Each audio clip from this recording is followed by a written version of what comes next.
നമസ്കാരം. മലയാളി വാർത്തയിലേക്ക് സ്വാഗതം. ചാലക്കുടി പോട്ട ബാങ്ക് കവർച്ച കേസിൽ പ്രതി റിജു ആന്റണിയെ 2 ദിവസത്തെ പോലീസ് കസ്റ്റഡിയിൽ വിട്ടിരിക്കുകയാണ്. ഇപ്പോൾ 5 ദിവസം അന്വേഷണത്തിനായി പോലീസ് പ്രതിയെ കസ്റ്റഡിയിൽ ആവശ്യപ്പെട്ടിരുന്നുവെങ്കിലും 2 ദിവസത്തെ കസ്റ്റഡി കാലാവധിയാണ് നിലവിൽ അനുവദിച്ചത്. തെളിവെടുപ്പിനായി കൂടുതൽ സമയം വേണമെന്ന് ആവശ്യപ്പെട്ടെങ്കിലും 2 ദിവസം മാത്രമാണ് കോടതി അനുവദിച്ചത്. ഫെബ്രുവരി 20 രാവിലെ 10 മണിക്ക് പ്രതിയെ കോടതിയിൽ ഹാജരാക്കണം. പ്രതി റിജു ആന്റണി ഒറ്റയ്ക്കാണ് കൃത്യം നിർവഹിച്ചതെന്നാണ് പോലീസ് നിഗമനം. എങ്കിലും പുറത്തുനിന്ന് ഒരാൾ റിജോയെ സഹായിക്കാനുള്ള സാധ്യത പോലീസ് തള്ളിക്കളയുന്നില്ല. ഇക്കാര്യങ്ങളടക്കം മുൻനിർത്തിയുള്ള തുടരന്വേഷണമായിരിക്കും കേസിൽ ഇനി നടക്കുക. കവർച്ച നടത്തിയതിനോ അതിനുശേഷമോ ഇയാൾക്ക് മറ്റാരുടെയെങ്കിലും സഹായം ലഭിച്ചിരുന്നോ എന്നത് ഉൾപ്പെടെ കൂടുതൽ വിവരങ്ങൾ ശേഖരിക്കാനാണ് പോലീസ് കസ്റ്റഡി ആവശ്യപ്പെട്ടത്.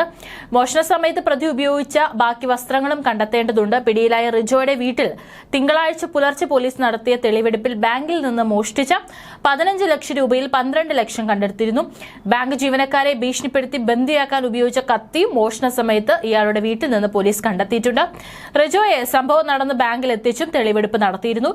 പ്രതി മോഷണ ശ്രമം ബൈക്കിൽ സഞ്ചരിച്ച വഴികളിലൂടെയും പ്രതി ധരിച്ചിരുന്ന മാസ്കും കയ്യുറയും കത്തിച്ചു കളഞ്ഞ സ്ഥലത്തും ഉൾപ്പെടെ എത്തിച്ച് ഇനി തെളിവെടുപ്പ് നടത്തേണ്ടതുണ്ട്.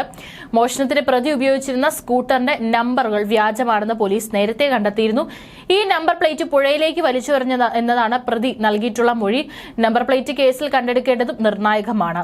പ്രതി റിജു ആന്റണിയുമായി രാവിലെ 11:30 അന്നനാടുള്ള സുഹൃത്തിന്റെ വീട്ടിലെത്തിച്ചാണ് പോലീസ് ആദ്യം തെളിവെടുപ്പ് നടത്തിയത്. കടം വീട്ടാനായി പ്രതി നൽകിയ 3 ലക്ഷത്തോളം രൂപ ഇവിടെ നിന്ന് കണ്ടെത്തിയിരുന്നു. തുടർന്ന് കവർച്ച നടന്ന പോട്ടയിലെ ഫെഡറൽ ബാങ്ക് ശാഖയിൽ എത്തിച്ചും തെളിവെടുപ്പ് നടത്തി. കവർച്ച നടത്തിയ രീതി പ്രതി പോലീസിനോട് വിശദീകരിച്ചു. കവർച്ചയ്ക്ക് ശേഷം പലതവണ വേഷം മാറി സഞ്ചരിച്ച പ്രതിയെ കണ്ടെത്തുന്നതിൽ നിർണായക വഴിത്തിരിവായത് ഷൂസിന്റെ നിറവും ഹെൽമറ്റുമായിരുന്നു. ചാലക്കുടിക്കടുത്ത് പോട്ടയിലെ ഫെഡറൽ ബാങ്ക് ശാഖയിൽ വെള്ളിയാഴ്ച ഉച്ചഭക്ഷണ സമയത്തായിരുന്നു കവർച്ച. കറുത്ത ഹെൽമറ്റും ജാക്കറ്റും കയ്യുറകളും ധരിച്ചായിരുന്നു മോഷണം. 2 മുതൽ 2:30 വരെയാണ് ബാങ്കിന്റെ ഉച്ചഭക്ഷണ ഇടവേള. കൃത്യം 2:12 മോഷ്ടാവ് ബാങ്കിനുള്ളിൽ പ്രവേശിച്ചത്.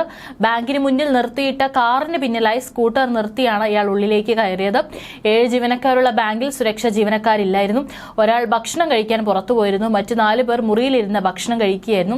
മാനേജരും മറ്റൊരു ജീവനക്കാരനുമാണ് പ്രധാന ഹാളിൽ ഉണ്ടായിരുന്നത്. ഇരുവരെയും കത്തിക്കാട്ടി ഭീഷണിപ്പെടുത്തി ഡൈനിങ് മുറിയിലാക്കി. ഈ മുറി പുറമേ നിന്ന് കുറ്റിയിട്ട ശേഷം ക്യാഷ് കൗണ്ടറിന്റെ ചില്ല് തകർത്താണ് പണം കൈക്കലാക്കിയത്. മോഷണത്തിന് ശേഷം ഇടറോഡുകളിലൂടെയും റോഡ് മാറിയുമെല്ലാം സഞ്ചരിച്ച പോലീസിനെ ആശയക്കുഴപ്പത്തിലാക്കാൻ പ്രതി ശ്രമിച്ചിരുന്നു. എന്നാൽ പ്രതിബന്ധങ്ങളെല്ലാം തട്ടിമാറ്റി പ്രതിയിലേക്ക് എത്താനായത് പോലീസിന് വൻ നേട്ടമായി.